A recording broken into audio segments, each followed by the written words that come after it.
Alright, I don't really want to record. I'm kind of done with YouTube for a bit, but just to say, like, when we're hopping timelines, it's quite amazing. Like when you fall in love, or you find a place in the world, or you find a mission, or remember, because all this is just a remembering. When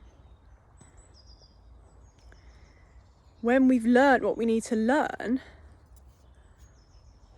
connected to our karma and connected to where we find ourselves in the in the world right now, right here, right now, and the energy that is coming through, like how this eclipse season is gonna wipe the slate clean. It's quite amazing. Like, obviously it's beautiful to be with someone and fall in love with a person that you feel is your match, equal, soul connection. But if that timeline does not serve your highest good, or if there are still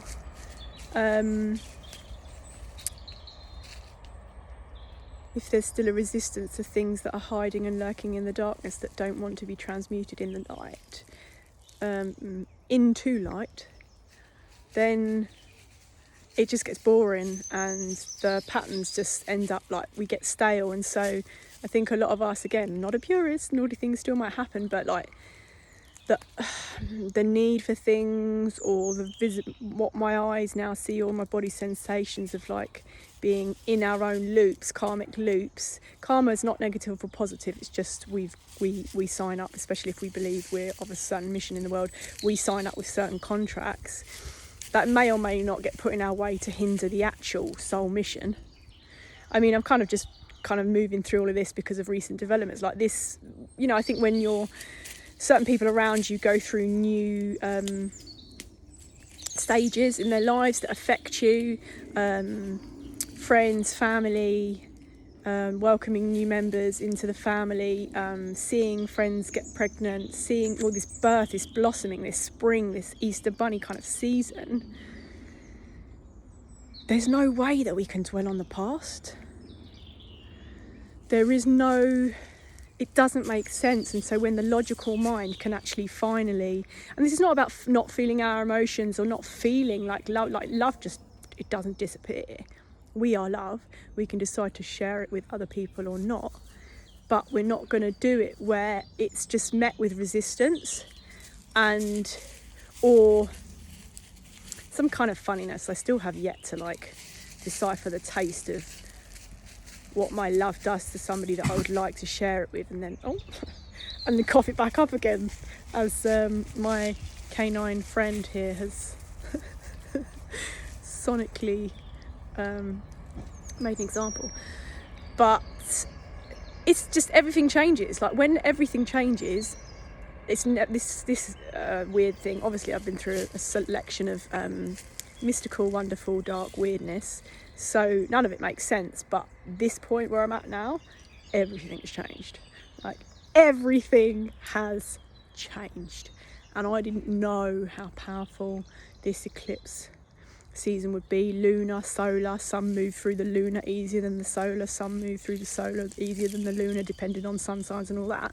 And I'm no astrologer, I'm just enthusiast, and just watch how I see nature respond to this energy, birds, animals around me, and people. And so yeah, 4 on the clock, which has literally followed me up this walk to the woods where I'm at. 4 birds in the sky, 4.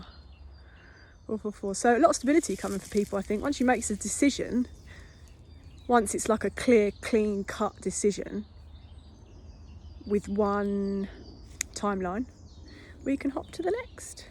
Hop up, hop down, hop side, whatever is aligned with our highest good, because if our intention is pure love right now in these energies for New Earth, Lemuria, however we desire, like the life we want to live simply and abundantly in love and sauciness and nature immersion and travel and friendship and connection, then, you know, we have to choose it.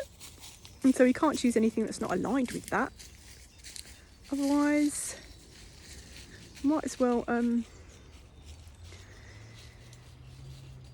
well, that's weird. I just tapped into someone that has taken their lives in this woods. But anyway, it's all good. It's not darkness, but I wanted to say something that was not of me.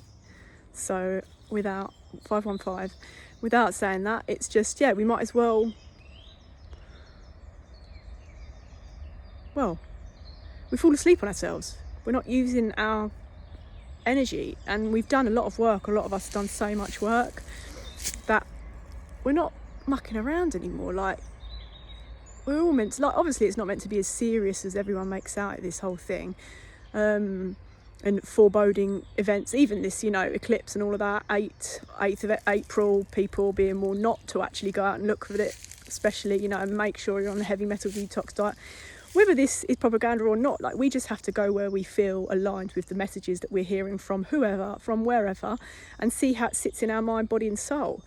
And so I, like a few of others, I'm not eating, but a lot of fasting at the minute, a lot of water still, because who knows where this could go, whether the 8th of April or not. But they're doing some weird things in the States about telling children to, well, they're shutting down schools on that day, which is quite weird because you've never done that before. So just be mindful, and I trust that everybody's immune system can cope. I wish all of the little ones, all the children in the world, on the pure intention of a loving mission, I wish them safeguarding, and I trust that parents and everyone's going to be mindful about the upcoming energies, because like anything could happen. 644 Woody Woodpecker.